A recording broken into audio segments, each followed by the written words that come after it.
No, I mean, I'll be straight up and honest, and whatever the ramifications of it are, I don't care. So Mathis hits the homer, spikes his bat. Huge moment, awesome moment. He spikes it at our dugout. It's totally fine. We've seen the other side of it, where any gesturing, motioning, bat tossing towards the other dugout, grounds for immediate ejection. We got it. But he spiked it at our dugout. Huge moment in the game. They immediately went out, and you could tell it was not about anything other than the decision to whether they were going to eject Alden, which means he's not only out of that game, but the next game. So I immediately run out there, and they shoot me away, as I just basically saying, he did that at our dugout, just making sure. Walk back, our dugout, very animated, Coach Leggett, all the staff, everyone saying the same thing. Everyone, I could hear a lot of, because I moved back towards our dugout, I could hear a lot of talk of, he threw it at our dugout. Their guy, referencing Caglione on Tristan Smith, the one he hit off Tristan Smith, he spiked it at their dugout. Like, it's just a lot of that kind of talk going on. The crowd was loud. And they just had turned and kind of shoot us a few times. No big deal, nothing at this point. And at one point, the one umpire, Billy, looked at Coach Leggett, as Coach Leggett was animated and saying what he's saying, and he just tossed him. And then Coach Leggett came out. I kind of gave him a low five as he walked out. I did incite the crowd a little bit at that point. Coach Leggett didn't really do much. He just kind of walked out towards, in front of our dugout, not to the foul line, not on the field, just in front of our dugout. Crowd was awesome, as they always are. Umpires, sent him away or shoot him away again, and he came back. And then the crew chief came to the line. I went out there, called me up, he said, we're not ejecting Mathis, but we are ejecting Jack Leggett, and he's suspended. And I said something like, what, that's ridiculous. And he said, he can't be yelling at the umpires like that. He's suspended because he's not allowed to come out onto the field. And I said, are you really going to eject Jack Leggett? He said, yes, we are. And also because you incited the crowd, you're ejected too, and then walked away. Well, sorry, but the competitor in me is not going to just tuck tail and turn around and go. And so, so I started to argue more. The next umpire did what he's supposed to do to diffuse, and he said, if you don't turn around right now, you get 2 games. I said something like, I don't care. You can put up 2 games. And then at that point, it was like, screw it, get my money's worth. And, I want an explanation face-to-face, man-to-man. Couldn't get that. It's just too bad. It's unfortunate because, a lot of the really good officiators out there, they're able to separate their personality and their personal emotion from, being able to just officiate. And, I felt like there was some personality and personal emotion that got in there. And the best officials really do a good job at diffusing. And I just didn't see that, but it is what it is. We could try to appeal it. I doubt it will go anywhere. We'll have to serve a 2-game suspension to start 2025, and it's a tough way to end. I hate it for our guys the most.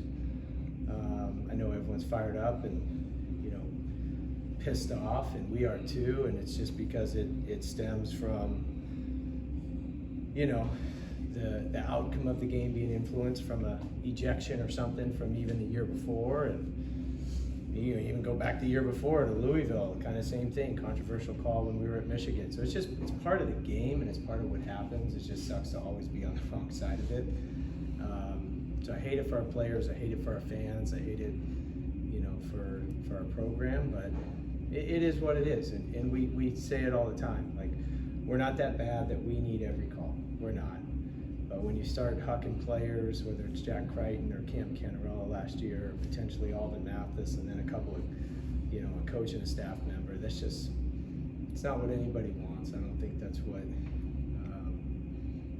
what the good officials want, at least. So just all around unfortunate, and I don't know if there's really much more to say about it. I know a lot of people are talking about it, but probably wouldn't, probably just need to move on. As you go back and look at the video, do you feel like you did anything wrong as you go back and reassess the situation, or do you think you handled it the way you felt like at that moment you should have handled it? Well, if grounds for ejection are a coach inciting the crowd, then I might get ejected an awful lot. Because I like engaging with our crowd. I like waving I do it all the time. 2 outs and 2 strikes. I'll look at them and tell them to get up. I always do that with the crowd. I love that DKS is our 10th man. It feels like they're on our team, and I am always going to interact with our crowd. Sorry, not sorry. I'm going to keep doing that. So I guess I'm going to keep getting ejected, because that was the explanation I got, is because I incited the crowd when Coach Leggett was walking out. That's why I got ejected. And then just the cavalier way of just, yeah, you're ejected, and then the turn was almost antagonistic, I felt. But it is what it is, and that's unfortunate that there was that. But if you're asking me, would I incite the crowd again? Hell yes. I mean, isn't that the point? You guys earned home field advantage. Like, you have a crowd. I don't apologize for inciting the crowd, and I never will. I love the crowd, and the crowd's got our back, and we've got theirs, and we're in it together, and they're the 10th man, and let's go. And this crowd is going to be back, and we're going to be back, and we're going to keep being the 10th man together, because this freaking community is awesome. Take us through the incident with Crichton getting ejected and you telling the umpire that he's going to have to be the one to do it. Yeah, so that was more the eye in the sky replay in Pittsburgh. I wouldn't put the blame on anything other than the way the rule is written, is if anyone leaves their position. I understand the intent of the rule. Sometimes impact doesn't match intent.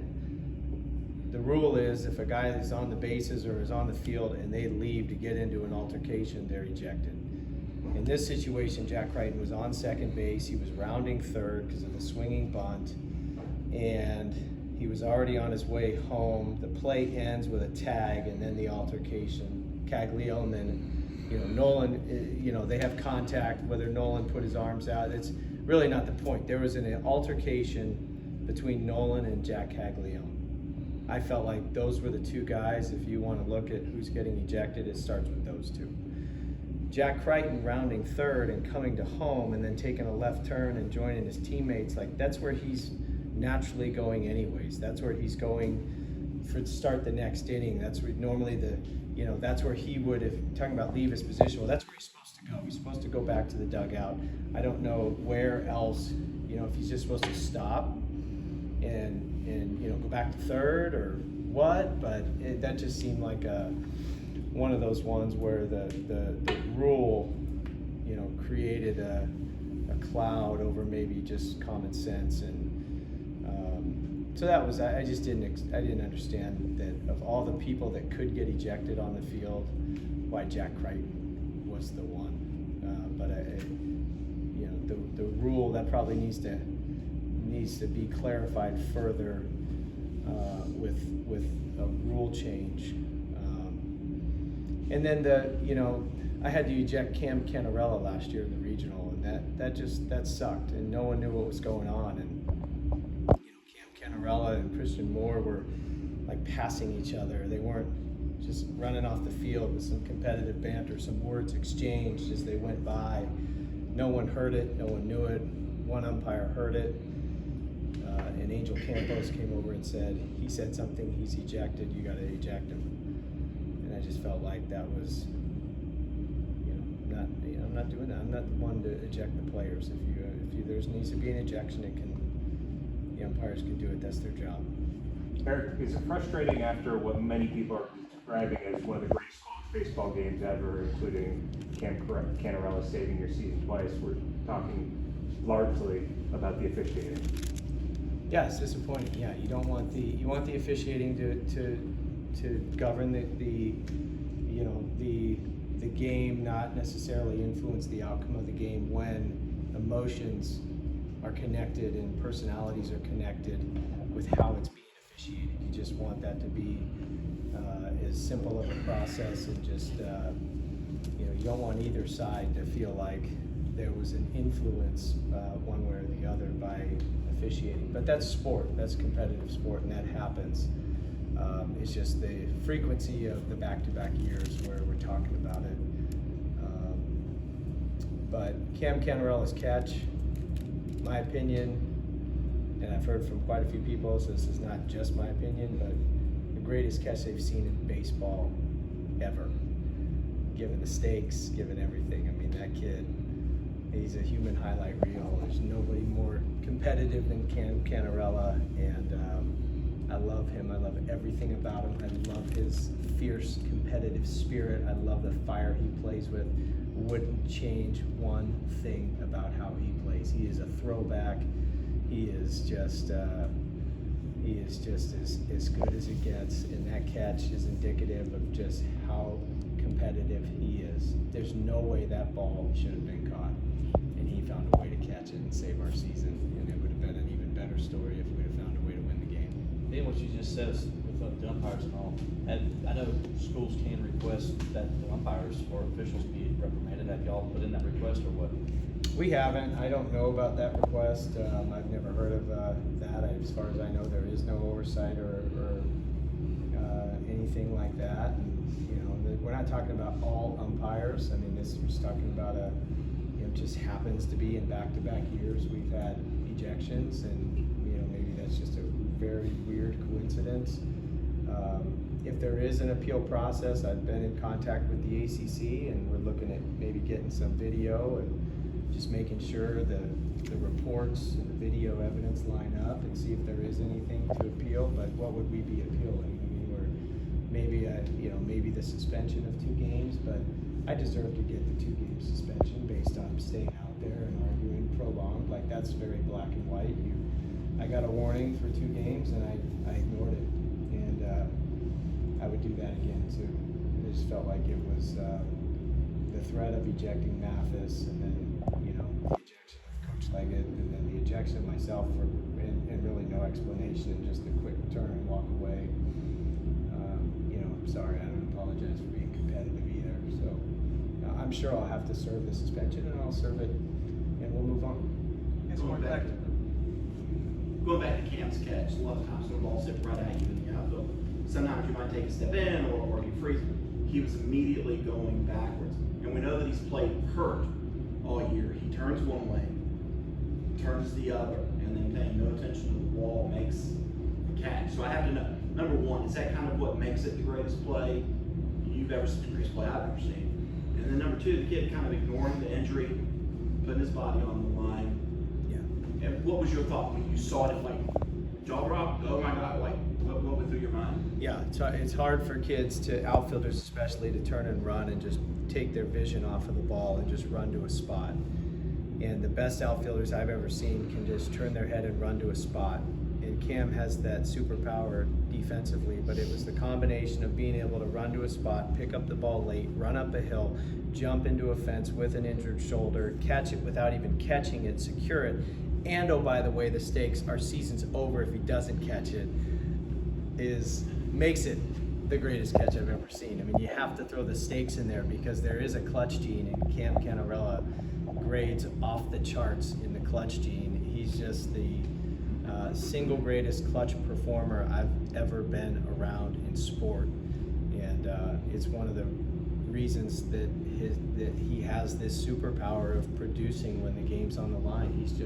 His competitive nature fuels him to another level. He's just got the it factor that we're so fortunate to have him on our team, and any professional organization after next year is going to love having this kid on their team, because he's just going to make them win, and he makes us win. And then what does it mean, considering the kind of grinding nature of college athletics now, that his phone's probably going to be ringing off the hook, for him to come out and say, I don't want to play for anybody else other than Coach Bakich. Clemson's where I want to be, just kind of putting that out there right away. Yeah, it speaks to the integrity of he and his family. And we'll do our part too to make sure that we take care of him financially. We'll need the help of our community and our donors to, continue to work on this. This is something that, we've been outspoken about, and really it's just so prevalent now in college athletics. If you want to eliminate tampering, then do whatever you have to do to retain your best players. And so, we'll certainly do that. And he's earned it, and he deserves it. And, we're in a time where we need to play with the big boys, and we need to, we want to win national championships and compete for trips to Omaha. And, the landscape has changed, and we need to adjust, and we are, and we will. But having him come out proactively and say, this is where I am, and this is the place I'm going to be, is a huge reflection of just the quality character that Cam Canarella and his family represent. Because now that the season is over, what actually was the injury that he was playing the season with, unless he needed surgery this offseason? He will get surgery. He had a tear in the shoulder, and he will get surgery. Fortunately, the surgery will not be until July, so he'll get a chance to represent the United States of America with Team USA. So that'll be cool. It was more of an injury that affected him right away, limited his throwing, which is why he DH'd for a while. But again, there's another example of just Cam's character and just who he is as a person, to play through an injury all year, and it never went away. It just, he found a little bit of a lower slot where it didn't affect him as much, but it still affected him. But didn't affect his hitting, and affected his base running a little bit, because we couldn't get as big of a lead, because we didn't want him diving back to first base, so he couldn't steal bases. But you throw all of that together, and the kid was able to just push that to the side and compartmentalize an injury, and just say, I still want to compete and perform for my team. And he'll always go down as just the most competitive, one of the toughest, just one of the best kids I've ever seen play baseball. You say goodbye to a senior class, some that embraced you when you came in as their new head coach, and then some Michigan guys that transferred as well. Just this group and what they did as a leadership group for this team. Geez, I don't know if you can put it in words. You think about like a two-time captain like Blake Wright, who just embodies all things that are good about sport and about competing, and all the seniors that just were all in from day one. I mean, going back to 126, that was the one. Transitions are hard. They're always hard, and there's so much talk of get your own guys, and we never talked like that, and they never thought that and felt that, and it was just felt like we all became one team right away, and we wouldn't have be champions 2 years in a row without the senior class. And not only their performance on the field, but the way they led the entire group, the way they interacted in here, in the locker room, off the field. You're talking about a group that led a team to new academic records, new community service records, and then took some massive steps to restore Clemson baseball back to where it belongs on top of college baseball. We didn't get as far as we wanted to go, but we took a big step, and that was directly because of the leadership of this senior class, of the captains in this group. Everything I've learned over the last 2 years, you come in with expectations of your guys, from the breath work and the journaling to standing for the anthem and the way you guys carry yourselves. The importance of some of those Michigan transfers to kind of help maybe explain that, hey guys, it really pays off, it's all for a reason, that just their value. Yeah, we call those standards. We don't have necessarily rules, we just have behavior standards. I mean, this is just how you operate inside of this program, in the classroom, in the community, in training, in games, in the facility. It's a shared language, it's a shared mindset. And the Michigan guys were a bridge to, this is how it helped us at Michigan, to this is how it can help us at Clemson. But then you also need you know, the majority of the team is not Michigan guys. They were Clemson guys, but a Riley Bertram and a Willie Weiss and a Jimmy Overtop, you know, these guys coming in certainly could reference, you know, where this was helpful in the past. And I can't say enough to, you know, how everyone was just bought in from the start. Because as coaches, we, you know, culture is something that happens over a long period of time. We're building our program culture right now, just like we're making steps towards winning a national championship. But what we do daily is we have these standards which create an environment. And that environment, a training environment, a classroom environment, that environment over time, every day, shapes the culture. And you need those players and the decisions and choices they make every day that shapes that environment, which ultimately builds that culture. So I can't thank them especially enough for upholding those standards every single day. Is Andrew Chufo giving you an indication of his plans? He's back. Chufo is back. Let's go. How big is that considered with the position that he plays? Huge. But to kind of have that older guy be the cornerstone there in the unit. Old veteran, good defender in the middle. You talk about an up the middle defense. Jacob Gerald at catcher, Chufo and Purify up the middle, Cam Canarell at center. I mean, we just feel so good about our up the middle defense. That's the one thing as you know, the roster construct. Everybody wants to be good defensively up the middle, and you know, we still need to retain some guys, and we still need to go get some guys, and we got a recruiting class that's loaded with freshman talent that will have some draft risk, I'm sure. But we just feel really good about the direction when you know some of the most important defensive pieces are in place. Some other draft eligible guys like Tristan Smith and Will Taylor. Yeah, I mean, we're certainly we're going in with the expectation that Tristan Smith and Will Taylor have put themselves in a position to be selected and signed.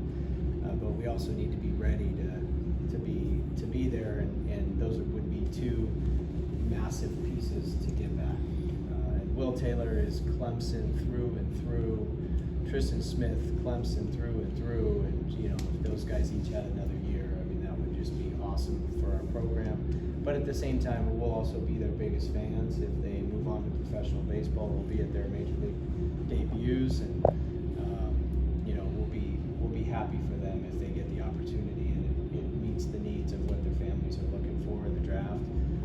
But we would also obviously love to have those two guys back. Austin Gordon being in the closer role this year is outstanding. If he decides to come back next year and not go in the draft, how much of a deliberation is it going to be keeping him in that closer role versus possibly considering him being a starter? Yeah, he can do both. I mean, that's what he showed. And even in the closer role, he had a 5-inning start, and you know, the 6th and 10th inning the other day.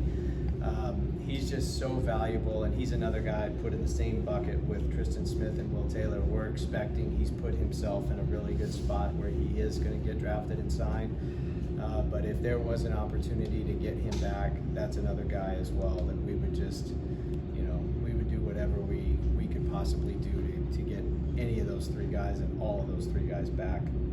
But Austin has huge value. I mean, if you separate his starting numbers last year from his bullpen numbers, he was an All-American as a bullpen piece.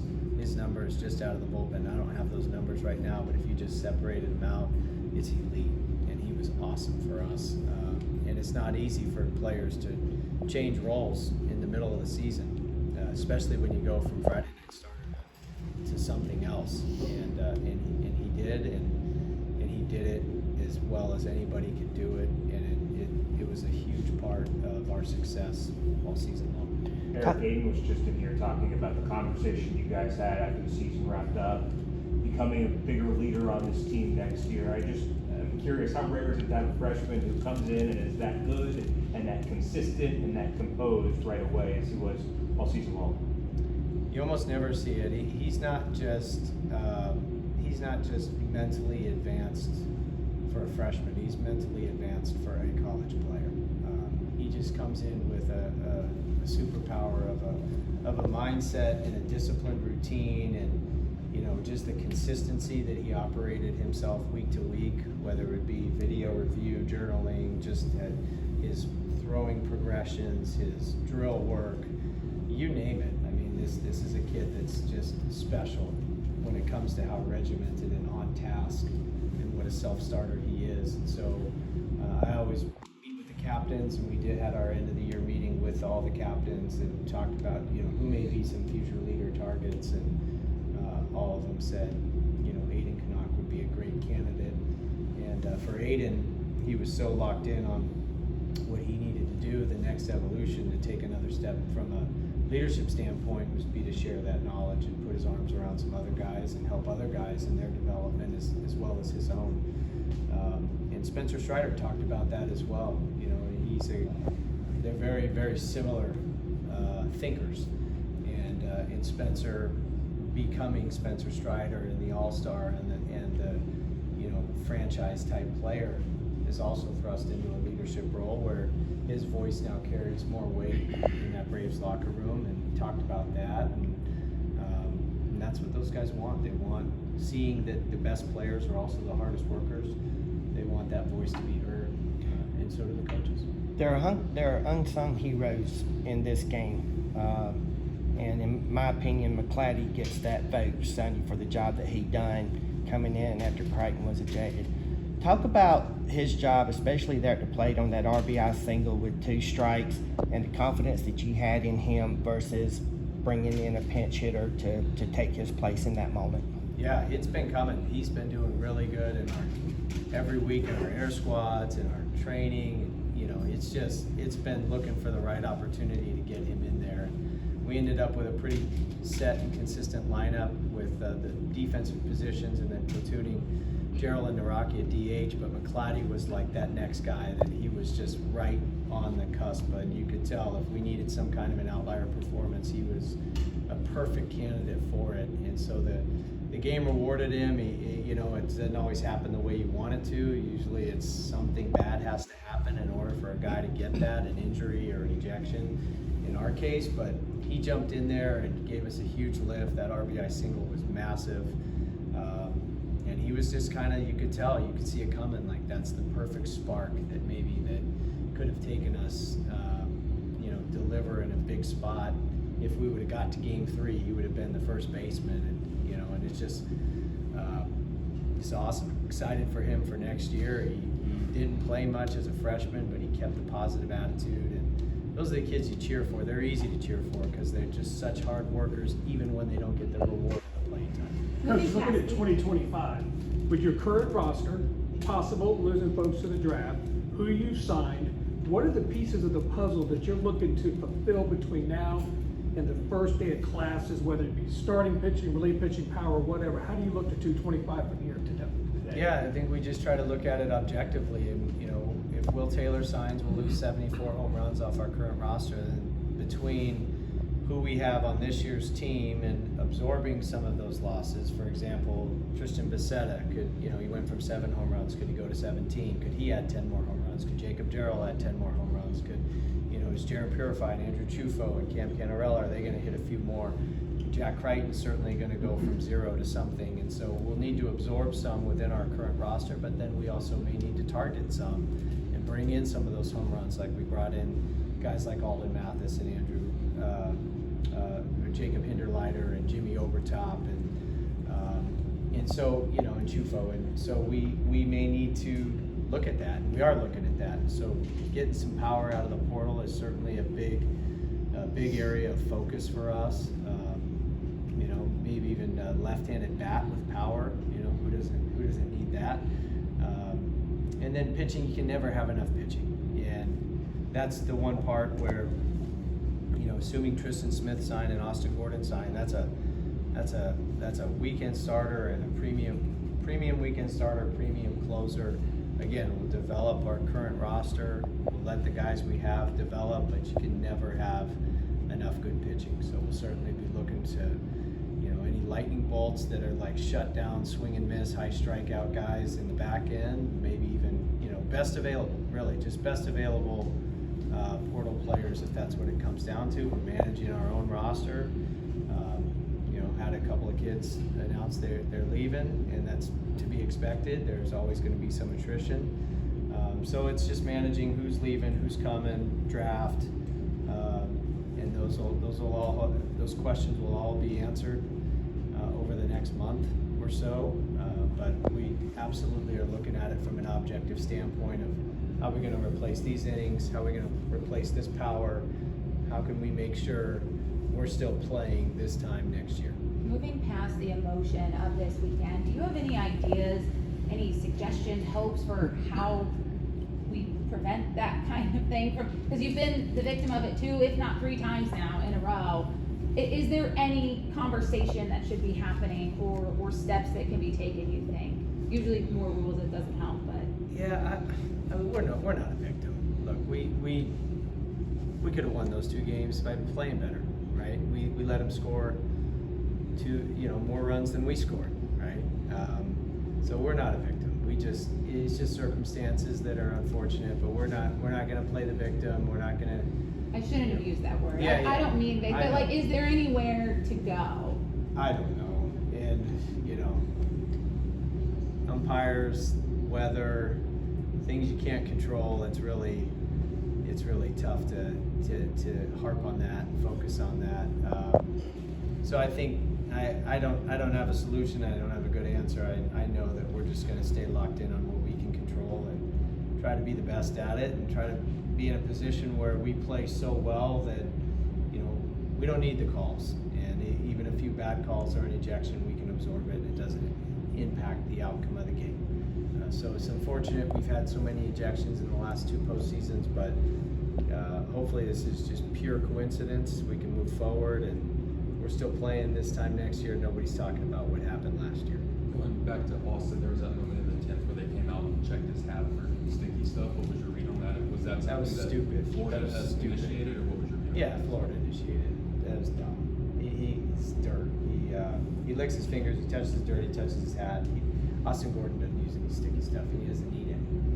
He's nasty. That was dumb. Was it disappointing to see from O'Sullivan given A little bit. relationship? Whatever. Let's go back to Claddy. I mean, are there any younger guys that you have high hopes for that they're going to take another step again for Devin Parks at the beginning of the year? You're saying he's going to purify and for new players. Is there any of those types of guys? Yeah, that's very excited about the freshmen and sophomores that are going to be juniors and sophomores. You just see a natural progression. When guys are willing to stay patient in the program and have a birthday or 2 and continue to develop the same program with consistency, the same strength coach, nutrition, all the things, and sometimes you can just see a big jump, and you don't know when it's going to happen. And it could happen between year 1 and 2, year 2 and 3, or in the middle of Christmas break from the end of the first fall to the start of the second semester with the spring. So I'm very excited for all those guys. They all have some type of a plus tool, some type of a weapon in their bodies that they just can harness. And I'm just very excited to do the roster construction piece the rest of this summer, the rest of this month and a half. It's going to be hard to figure all the pieces out. I got a lot of fundraising to do and people to talk to from an NIL standpoint, but I'll attack that. Once we kind of get the roster and the dust settles and we know what our roster is, and it'll be a laser focus on making these guys as good as they can possibly be, helping them get to reach their potential.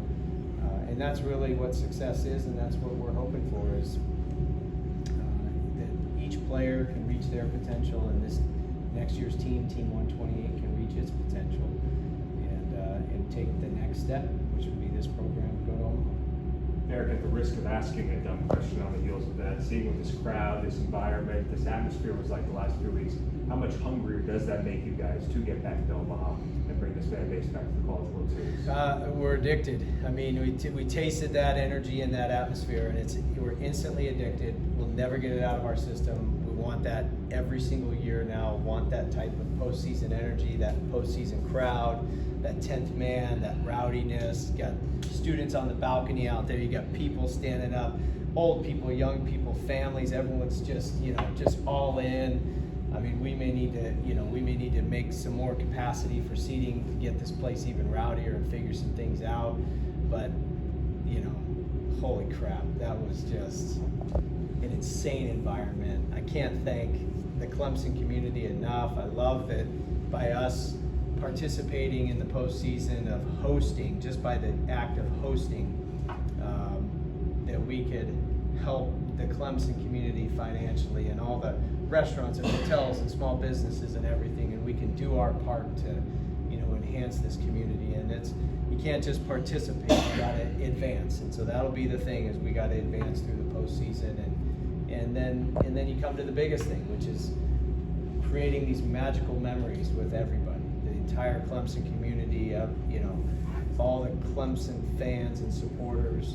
You know, the one thing that always stands out about going to Omaha in 2019, as well as in 2002 at Clemson the first time, but especially just 5 years ago, is that everybody just stopped what they were doing and made their way to Omaha. It didn't matter, friends, family, didn't matter. They just pushed pause on whatever they were doing in life, got on a plane, booked a hotel, went to Omaha to support the team, and there would be nothing more that I would love to see, our players would love to see, our staff would love to see, than everybody get to push pause on life and go to Omaha next June. Guess how unclear are you really at this point in terms of how many people are committed 100% staying? Is it like 50% of the roster, 70% of the roster, 80%? Like how? I think it's the majority. I think you have a few, you know, just the natural attrition of a roster. We've had, we've had one announcement already. We're going to have another one today, but I would expect that that's, we're not going to have a lot.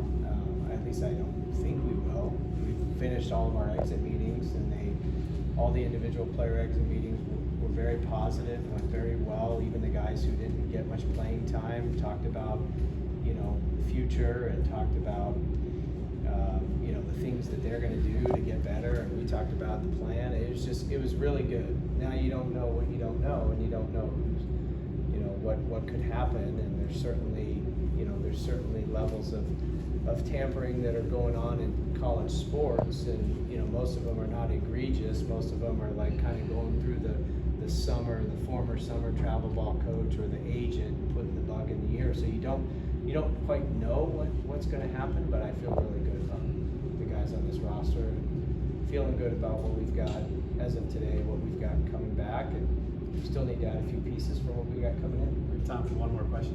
You seem to be really defensive of Jack Leggett ejection specifically. Are we really going to eject Jack Leggett?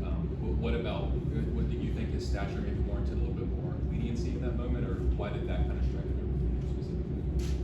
Well, I could see the dugout was animated. I could see they were all, pointing that, Mathis spiked the bat at our dugout, but I was standing in front of our dugout, not all the way on the white line, but just kind of in that grass area, and I couldn't really hear, and so it wasn't like they were saying, and Coach Leggett was saying egregious stuff. It's just that everyone was animated because everyone thought Mathis was getting ejected, and so it was, it was just in that moment. I just think when you're an official and you have an opportunity to diffuse the situation, you diffuse the situation, and that's not what happened. It was more like gasoline on the fire.